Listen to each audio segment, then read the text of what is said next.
Everybody had a good lunch break, I'm hoping. Feeling somewhat, hopefully you're not getting that carb overload or that full belly syndrome where you're like, okay. Everybody stand up for me for a second.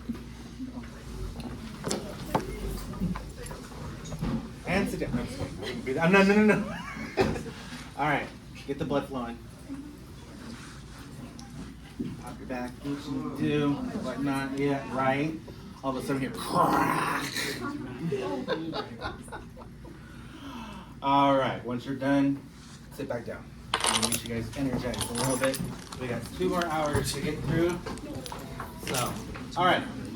Earlier this morning, we were talked a little bit about your scope of practice.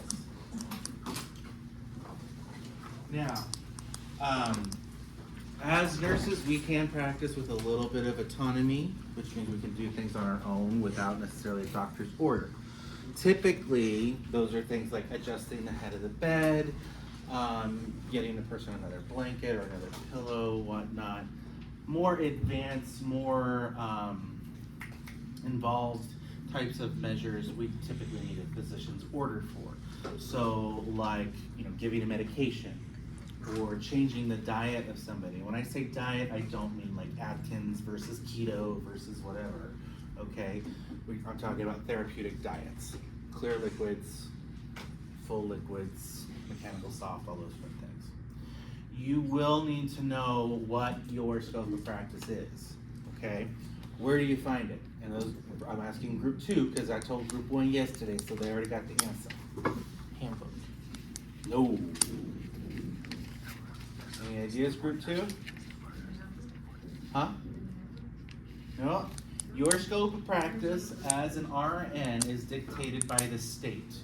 So since we're here in Arizona, you can go to the Arizona State Board of Nursing website, which is azbn, B as in boy, n.gov, and look up the Nurses Practice Act for Arizona. And that delineates everything that is within your scope of practice. I will forewarn you, it's about an 80-some page document. Okay? That tells us what we can do and what we can't do, and it's going to be different for every state. So if you want to work in Georgia after you graduate here and you take the NCLEX and stuff, you have to make sure that you're familiar with that state's scope of practice for your profession. Okay? And the result would be basically the same. Now, before we get started with today's lecture, I want you to play a little game with me, so to speak. The numbers 0 through 15 are in the following sequence. The missing numbers are 0, 7, and 9. Complete the following series of numbers by placing these missing numbers where they belong in the following sequence.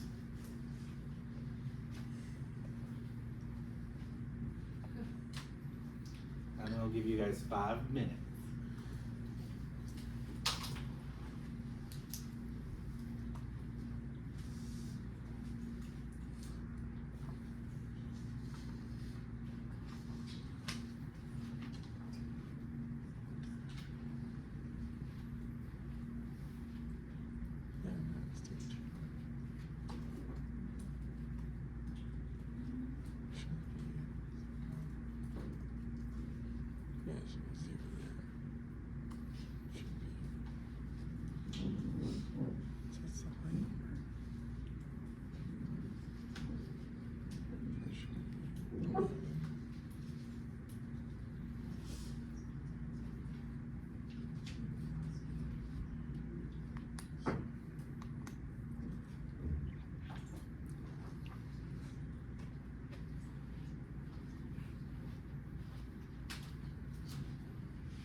I will say this is not meant to defeat you by any means, guys. Okay.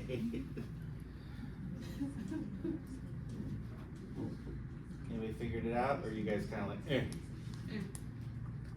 Eh? I swear, you're gonna kick yourself when I show you the answer. Yes, sir. Can I answer 0 Sure. first? No. No. What? 907. No. Yeah, okay. That's what I thought. It's 709, right? Yeah, it's these Because the guys. 0 comes right after the 1. Has nothing to do with numbers. They're in alphabetical order. What?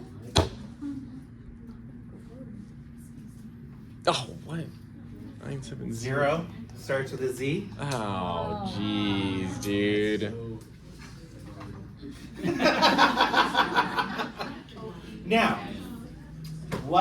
the reason why I have this in the lecture is because all of you have already up here the tools that you are going to need to be successful in the nursing program. What we have to work on is to change the way that you view things. Typically with numbers, we always think math or something along those lines.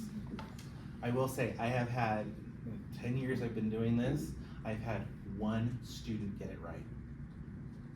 Okay? So don't feel bad. You know about your alphabet, I'm hoping, at this point in your college career, okay? But we need you to think outside the box and think about the whole picture, okay? Don't just think, oh, well, it's about numbers, so it's gotta be a math equation. I had one student who was like, but no, mathematically. I'm like, it's alphabetical, okay? So, I want you to think outside. So, what is the nursing profession?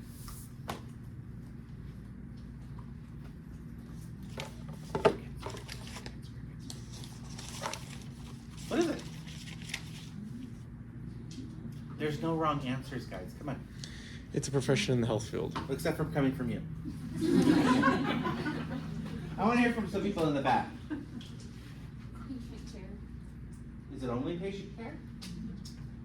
Helping people. It's helping people in general, yeah, but how specifically? Advocacy. Advocacy is one. Okay, what else? Caring for them. Caring for them, but how do you care for somebody? They need to use a bedpan or care for them, like, not really the words, not amenities. Okay. I don't know what to call She's like, I it. can't go to the bathroom for them, but I can give them a bedpan, which is true, okay? One hard thing to remember though too is doing something for somebody else is not nursing, okay? Promoting independence for that person is nursing. Letting them do what they can for themselves for as long as possible is nursing, okay? Even if they can't move, use their legs or whatever, maybe they've been in an accident or they're just weaker because they're older, okay, but they can still turn themselves, even if it's just the upper half, great, help them the rest of the way, but don't do things for them, okay? I'm sure everyone here has heard the old adage of you teach a man to, or a person I should say now, more PC, but you teach a person to fish, fish for somebody else and give them the fish for, you feed them for a day, you teach them how to fish, you feed them for a lifetime. Same principle here. Okay, and I use a lot of those things too, like if you don't use it, you lose it, okay? Same thing with muscles, movement of joints and everything else, okay? Contemporary nursing practice has changed over the years, specifically more so over the last 30 to 40 years. Nursing history, we're not going to go too much into this, but it is a good idea to know where we came from.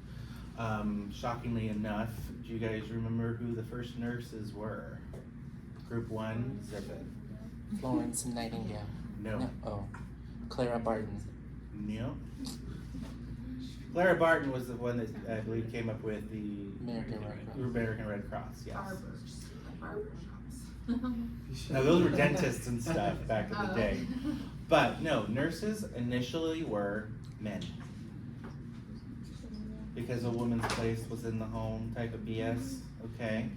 So it was men's jobs, and it wasn't until around the time of Florence Nightingale and all that fun stuff that it started becoming more and more related to women's work.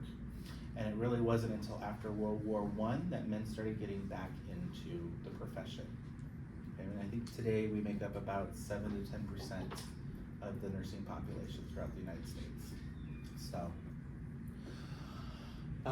roles and responsibilities, we'll talk about delegation and supervision. We have assistive personnel called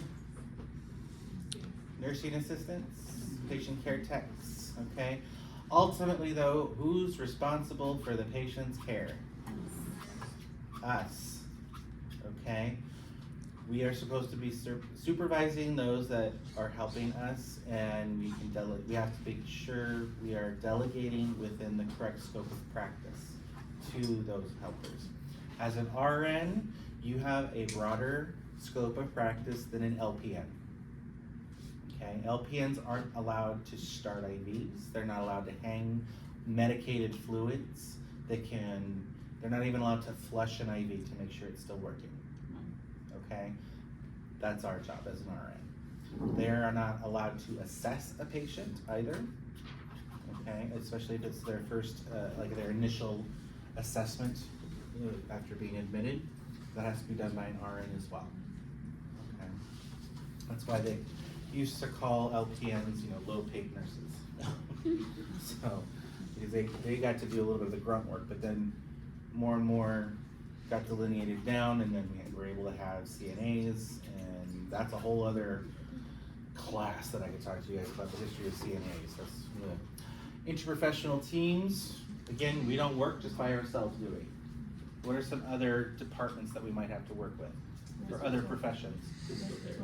Physical therapy, respiratory, pharmacy, Dietitian. dietitians or nutrition, mental health, social workers are big. Case managers. You guys ever heard of case managers? Okay, they're the ones that make sure that we are staying on track for each patient. Okay? And they are typically nurses. So again, and then information technology and nursing. Okay? There's a lot to do with that one as far as HIPAA's concerned. Social media, you don't want to take pictures of you and your patient, be like, hey, and then post it, because then now you violated what? HIPAA. Their Okay. privacy. Their privacy, yep. Even if you have their permission to post it, don't. Okay, just generally do not. All right. 2,000 years ago was for men, da da da da da. We just kind of talked about this. Nursing professions. If you look even 100 years ago, a lot of nurses were what? White. Okay, very much a narrow perspective for the most part. At least here in the United States, I should say. Obviously, if you're in India, that's going to be a different issue. But for the most part, they are depicted as being white. Okay, nowadays, we're the full rainbow, and you gotta love it. I'm sorry. Okay, because we are one of the most diverse professions and welcoming diverse professions pretty much anywhere else. Okay, because we're always looking to expand our frame of knowledge, our knowledge base about different cultures, about different,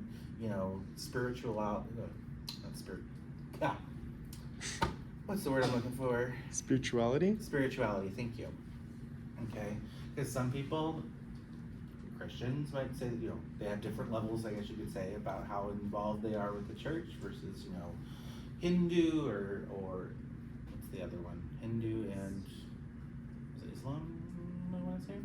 But everyone has different levels. Not just because you're a Christian doesn't mean you're a staunch Christian and go to church every night of the week and all that fun stuff. So it helps you to get a better understanding of other people, of course. Okay, different cultural backgrounds, all that fun stuff. So now we have been depicted as being an angel of mercy. There were some nurses in the late 1800s, early 1900s that, would kind of take care of their patients by, kind of give them a little extra morphine type of deal.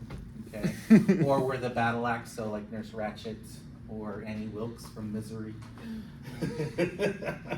Okay. We've also been the naughty nurse. Okay. And please tell me you guys know what this is from. Well, okay. Whew. I had a student a couple semesters ago, what porno is that from? I'm like, really? I'm like, really? Come on. Like, I'm going to put that up on a TV screen. But we, naughty nurse, whatnot, military nurse, TV shows like MASH and things like that. Okay. For the most part, a lot of the TV shows that are out there today kind of still depict us more as just following orders. We're not critical thinkers. It's one of the reasons why I have a huge pet peeve with Grey's Anatomy. So if you ever say, but on Grey's Anatomy, I'm gonna give you a look. That will be like, I'm sorry. But what else, out of all of these pictures here, of all these shows, we've got The Good Doctor, we've got House, we've got Chicago Med, oh my God, there's Jackie, we've got Grey's Anatomy, and we have my favorite, I grew up watching this one, ER, okay? How many nurses do you see out of all of these medical shows? One. I see 2.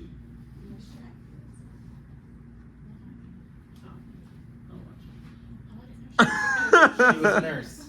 She was not a physician. All of these other ones, they're residents or interns or they're physicians. There's only 2 nurses on this entire thing. Okay?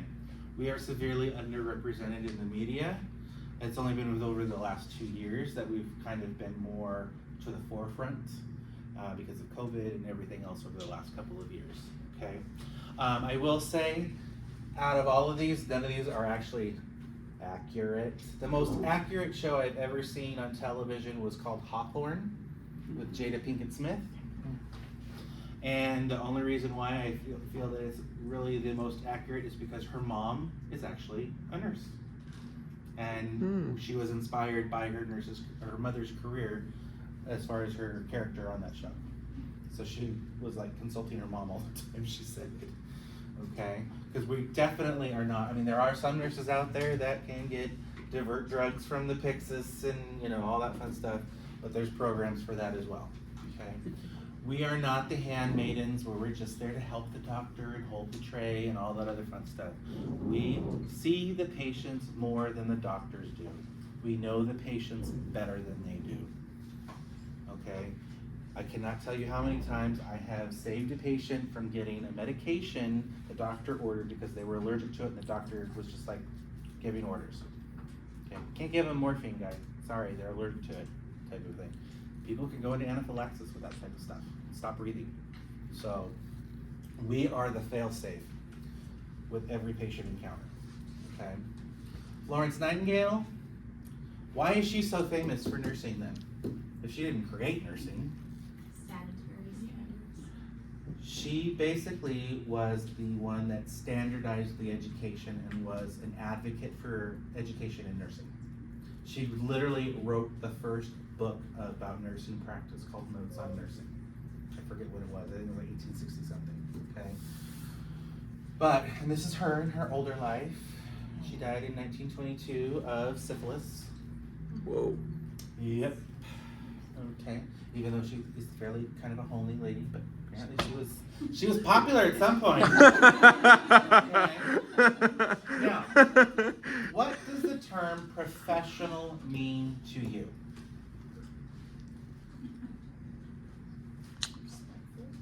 Respectful of what? Several things, I guess. Okay, such as? Privacy of Okay. others, their Okay. personal opinions. Okay. Patient's desires. Okay. Your peers? Is that only other nurses or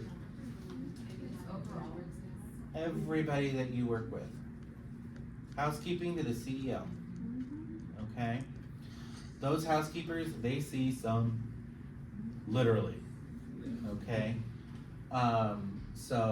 And they probably know more about the gossip on the unit than you do. Because people don't think they're listening, but they are. Okay. What personal characteristics do you think a professional nurse needs to have? Communication. Good communication too, yes. Empathy is one. Listening, that's a hard one for a lot of us. Especially if you're in a relationship and you think you know what they're thinking before they say anything. You know what I mean? I see some people going, okay. So, continuing to have that open ear and listen to what the person is saying, not what we think they're going to say. Okay, allowing them to speak for themselves. What about appearance? Definitely, right? We don't want somebody, if I came in with my scrubs all like, what's up? Let's get this done, right? No, I would not look professional, okay? Or if I came in and I had mustard all down the front of my thing, for instance, I had a hot dog for lunch, or, you know, my hair's all disheveled, I'm covered in cat and dog hair. What would you think of me? A mess. Probably had a good lunch. You ain't touching me with a 10-foot pole, okay? Also, too, hygiene is another big one, okay? We are going to be working in close proximity with other people, okay? If you smoke, make sure you do good dental hygiene, gum, all that fun stuff. Perfumes, colognes, heavily scented soaps and shampoos are not a good idea for us as healthcare workers. We can put somebody into an asthma attack, because that could be their trigger, okay? Hairspray, gels even, okay? So, how do you see yourself as the nurse, or as a nurse? I will tell you, the first time you are on your own completely, you will, well, you might shit a brick. I told group 1 yesterday or did I tell you guys about the first time I had a patient by myself? Yeah, you did. Okay, I'll retell it. But I had been in the ICU, worked as a secretary, tech, all that fun stuff, was an extern and precepted and all those fun things. I still had a 16-week orientation for the bedside with a nurse. And after those 16 weeks, I was like, all right, I'm ready. And I got into my first patient's room, and I was like, oh, shit, this person needs a nurse. Like, oh, wait, that's me. So it does happen. But, yeah. But you just have to, just do it. You know what I mean? I'm trying to think. Everybody here has had a job at some point, right? Whether it's cashiering or anything like that. At first you were like, oh my God, I don't know what I'm doing, right? And I'm sure you were able to ask questions and figure out what you were doing, and you figured it out and you did it. Same thing here, okay? It's just a very long learning process, okay? All right, so nurses today are very highly trained, well educated, and even more so now than I would say even when I went to nursing school, because we didn't have like Canvas. Okay, I don't even think Facebook was really a thing. I think MySpace, that's gonna show my age, okay, was the thing. I had a BlackBerry, okay, we didn't have smartphones or anything like that. A laptop was probably still about this thick and about this big, and you didn't want to carry it around because it was, you know, heavy. But now we have, more than ever, have such access to the amount of information that's out there that we haven't had before, in the way of connecting with other people, whether social media or whatnot. So I want to encourage you guys to utilize those resources as much as possible. I will say, do not use Wikipedia as a source or WebMD. Because I guarantee you, if you put itching as a symptom in WebMD, you've got brain cancer. Okay? So make sure that what sources you are utilizing are appropriate. I don't care if you use a web source, okay? But I want something from the Mayo Clinic or the Centers for Disease Control, stuff that are reputable sources, okay? We have to have critical thinking, good communication skills, like Montre said. Organization, that is key. You have to be organized.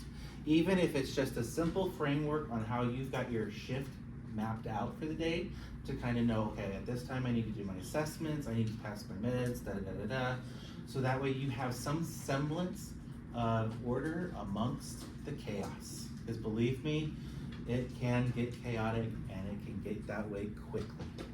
Okay, you do have to have a sense of leadership because you are supervising other people to help you with your overall position of caring for the patient. The LPNs, the CNAs, the physical therapists even, all right? And you do have to have a sense of decorum with physicians. because they have a tendency to think that their fecal matter has no odor. I'm glad somebody here got that. Okay? And you have to, there will be some that'll be like, I'm the doctor, you're the nurse, do your job. Of course, you could always say, I'm advocating for my patient. Okay? Don't take from a doctor. Advocacy, again, big thing. We are always doing what's right for our individual patients. Okay? If a patient wants to be at DNR, we may not agree with it. You guys know what a DNR is? Do not resuscitate. Okay? Families against it, doctors against it, but that's what the patient wants, and they're able to make those decisions. All right, well, she wants this or he wants this. I'm gonna, back you up on it. Okay? Technical skills, more so than ever, and not just with the computer. Okay, we have to be able to troubleshoot a lot of things: monitors, ventilators, IV pumps. What exactly is going on with our patient? Don't forget about all the mechanics and machines that we have to utilize now. Okay, but we have to be able to troubleshoot what's going on with our student. There's a lot of soda in soda. I said that last semester, and my students gave me a hard time the whole time. But yeah, lots of technical skills, phones, internet, all that. We have to also be aware of where the patients are getting their information, because more than likely they might have looked it up on Wikipedia or WebMD, and we have to be able to tell them why that's probably not the best idea. Okay. Talked about clinical judgment, all that fun stuff. But all of these things are what we as nurses are in general as a profession. Okay? Most people think of us just as the direct care provider, but we are a communicator. We tend to interpret what the doctors told the patient to clarify with the patient, because doctors tend to use a lot of medical jargon.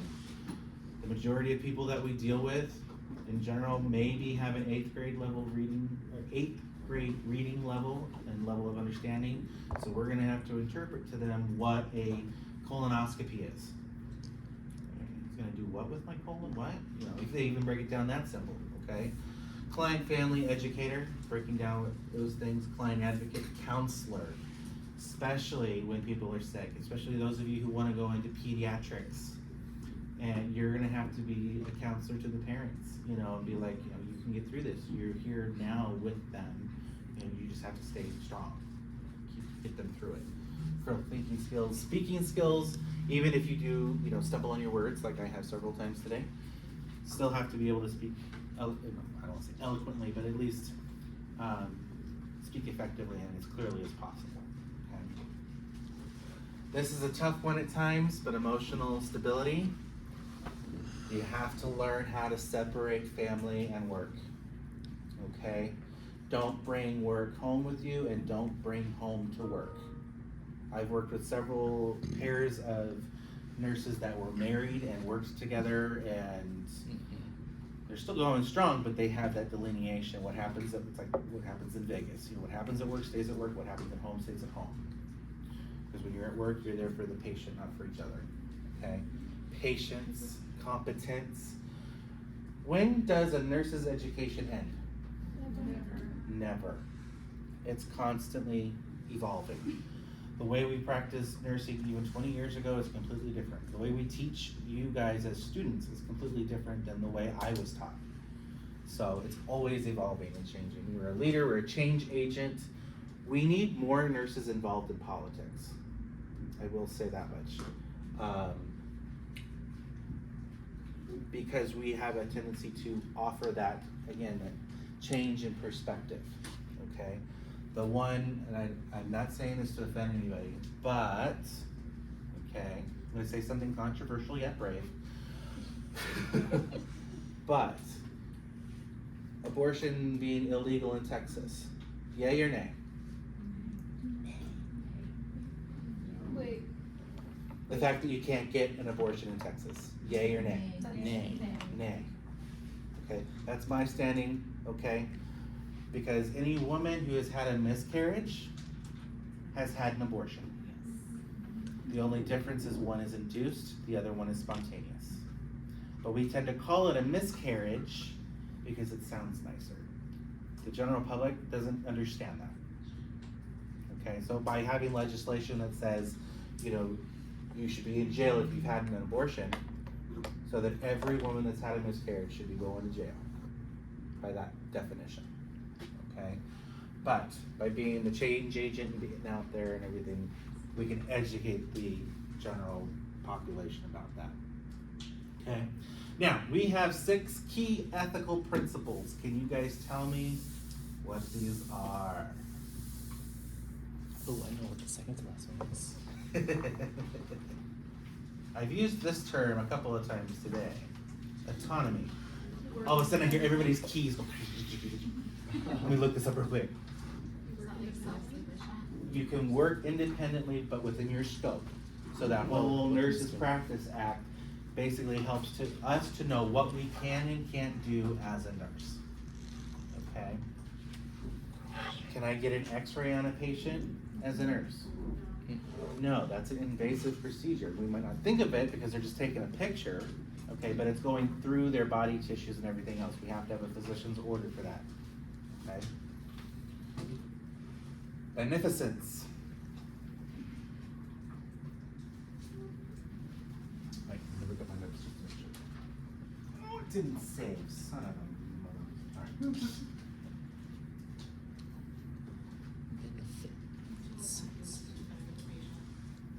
Your actions are only there to benefit the patient. You're doing it for somebody else's right. Supporting somebody else. Okay. Fidelity.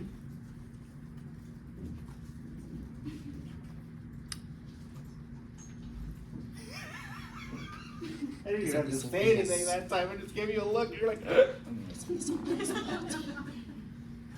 it. Got it. Oh, it's okay. I will say you can look them up because I'm forgetting what fidelity is at this point. I can tell you, I know what it I is. had my notes on here and they're gone. It didn't say, so I apologize. All right, what's fidelity? It's loyalty, fidelity. Loyalty to who? Your patient and your hospital that you're serving. Just the patient and the hospital? Well, no, I mean, there's doctor's orders and other things, Your but scope, your family, yourself, okay? Oftentimes as nurses, we forget to take care of the very person that is there to take care of others, ourselves.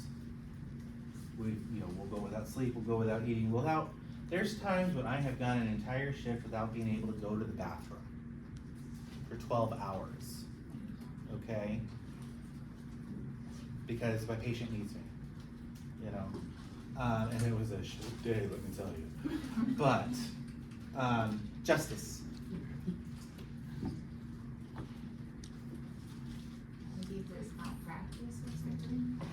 No, that's not. Eventually, happening in front of you, like if somebody leaves, you make sure they report. Doing what's right, essentially, being fair to both sides. Okay. Non-malfeasance. Jesse, I heard you say, I know the second to last one. Yes. He's like, and you're calling me out, what? Oh, well, in law, when a judge does that, that means that they're, convicting someone based off of, like not in the right way, I guess, like based off of like racial prejudges. So if it's non-malfeasance, that means that they, like, don't commit malpractice, I guess. Not so much malpractice. You were right, as far Oh. as, prejudice with, Oh, okay. You know Like what I if mean? someone has like like I don't know if they're racist, we have to help them still. Okay. do our best, I might not want to take care of somebody who has a swastika tattooed on their forehead, but you know what? They're a patient. Okay, I have taken care of. I don't know how many prisoners over the years that have been in jail for one reason or another. Now, do I need to know why they are in prison?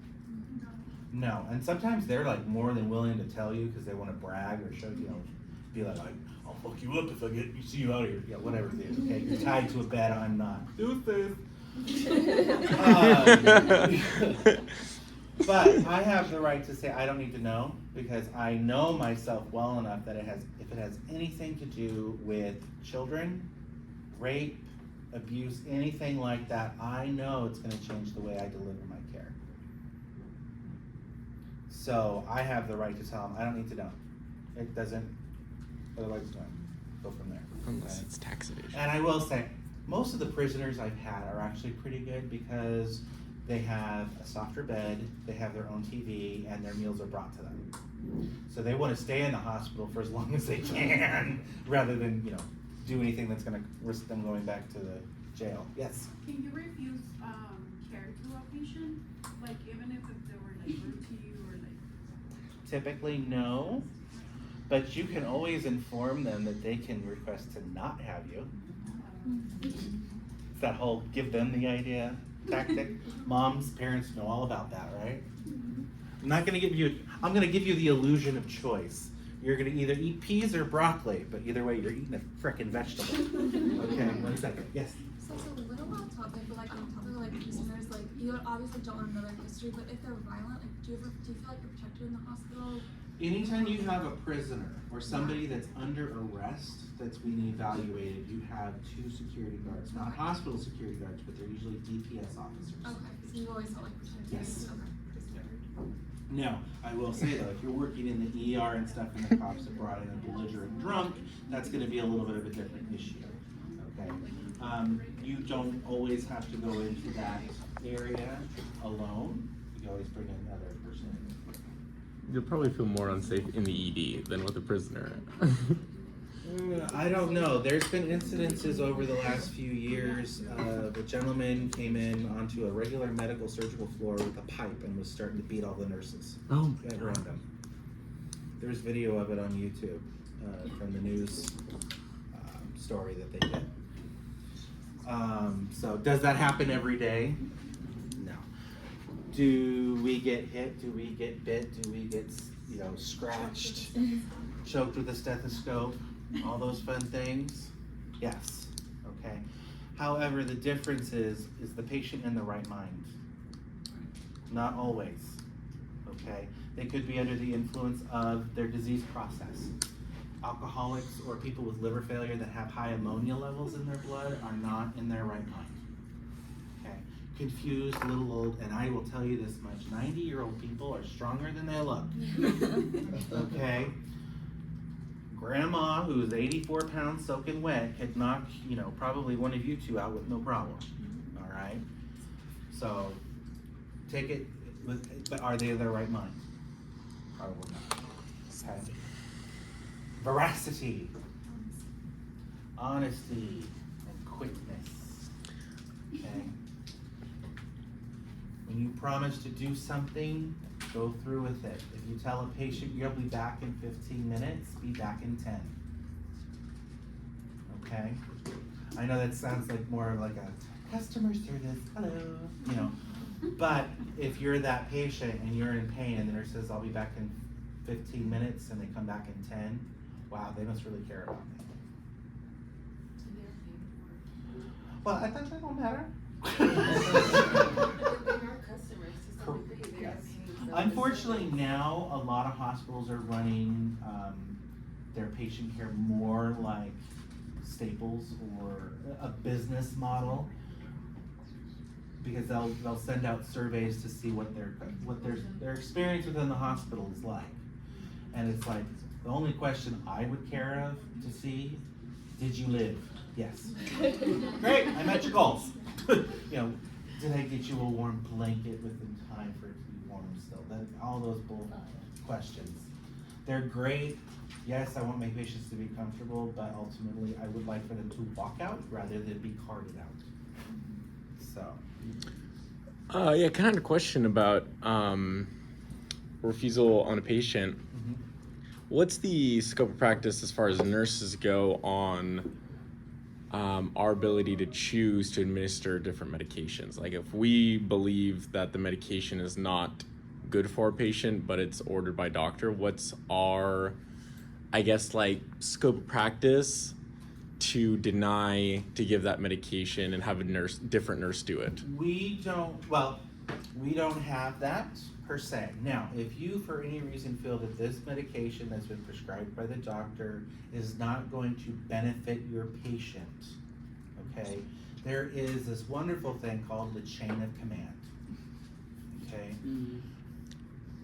And you guys will learn about this, of course, as well. But you could go to your charge nurse and say, hey, I don't feel comfortable with this, whatever reason, it's not gonna be beneficial, or it's not what the patient wanted, but no, I can't get anybody to listen. The charge nurse can then get involved, or case management, or another physician if necessary.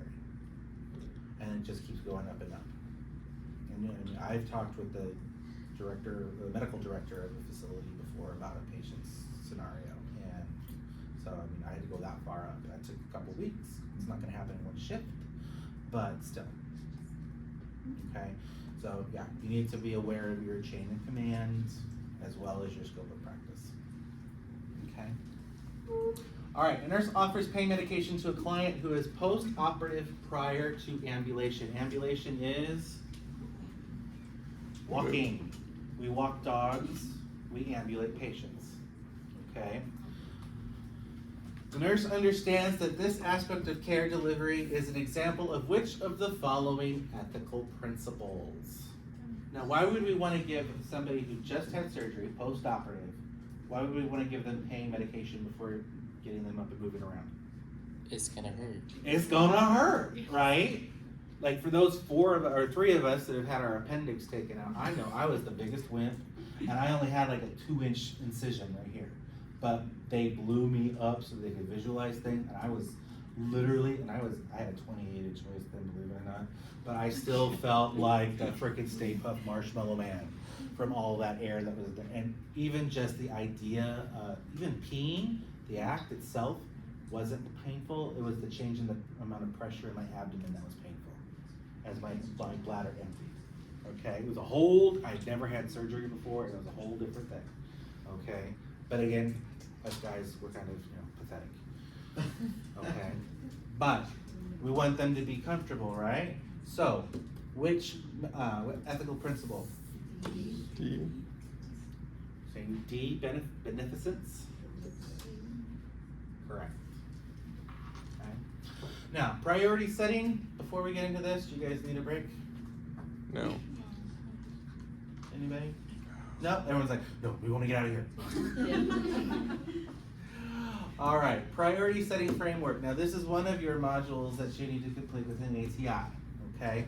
So, Maslow's hierarchy of needs is one that we utilize. The nursing process, which we talked a little bit about this morning. ADPI, okay? ABCs, airway, breathing, circulation. Safety and risk reduction. Safety is really should be a little bit higher, but we'll get to that with Maslow's here in a minute. And we always do things in this order: least restrictive to least invasive. Okay, to more restrictive and more invasive, okay? That's why when you go into the emergency room and you think you may have broken your wrist or your arm, okay, but we can't see like it bending right here in the middle, but it still hurts like something might be broken, what is the doctor gonna do? Are they gonna put you into surgery first? No, they're gonna go do what? X-ray, so we can see. That's least invasive, least restrictive, okay? Now, if they go in there and they see a huge hairline fracture going through your arm bone here, your radial, okay, then what might they do? Surgery? Depending. It could be if it's a comminuted, thank you, Chris, fracture where it's in multiple pieces or whatnot, they have to go in and put pins and all those fun things. But typically, what are they going to do if you have a broken arm? Put a cast on it, okay? Are they going to cast the entire arm? They're just going to do this area, because then otherwise if we were to do the whole arm, what's the chances of them using that arm? But if we just do this section, they can still use their elbow, they can still use their shoulder, okay? Maslow, developed by Abraham Maslow, I forget when, but I do know that he passed away in 1970, okay? Things go in an order, so we want to make sure that as far as needs are concerned, that at least their physiological needs are met. This is food, water, shelter, sex, believe it or not, okay? I only say that because it's right here. Homeostasis, that nice even keeled business, okay? Then safety, okay? Security of body, employment, resources, family, health, and property, all right? So they should have a roof over their head and access to it on a routine basis, okay? Love and belonging is next, so that's when, once these two are met, you should be able to get this one as well. Family, friendship, relationships, self-esteem, confidence, achievement, and then of course, self-actualization. Now, does everybody get to here? Very rarely. Very rare. Yeah, okay, it does happen, but very rarely, all right? We talked about ADPI at length this morning. We talked about SMART goals. This is when we were supposed to do that worksheet, but computer issues pending, okay? Now, this is another example of A, B, C, and we go all the way to I. For, again, as you progress through the rest of the program, you will learn all of these things. So we talked about airway, breathing, circulation. Disability, is it related to a broken bone or a broken nerve? Okay, are they not moving that extremity for what reason? Okay, if that's the case. Examine Fahrenheit, or we should have that be something else. Celsius, but what are we really talking about with that? Temperature. Temperature. Vital signs. So what are the other vital signs besides temperature? Pressure. Pulse. Pulse and heart rate are the same. Nice try though. Respiratory rate. Respiratory rate and what's called pulse oximetry. There's oxygen saturation. That's when they put that little thing on your finger. Okay. And then you're going to do a head-to-toe assessment and then come up with interventions that need to be done first. Okay. I have only been in the trauma bay once, and I just stayed overnight because I was in nursing school, and I was just like, yeah, okay. When using the nursing process priority setting framework, the nurse should always remember to do which of the following first? C. Why do you say C? Assess first, exactly. Okay. All right, we did, I don't have a therapeutic communication handout for you, but I did in lab for group 1 yesterday. So group 2, we will do that tomorrow. Okay. What time is it anyway? 2:20. I gotta keep you for 2:10. I gotta keep you for at least 5 more minutes. Oh my god. All right. Any questions over any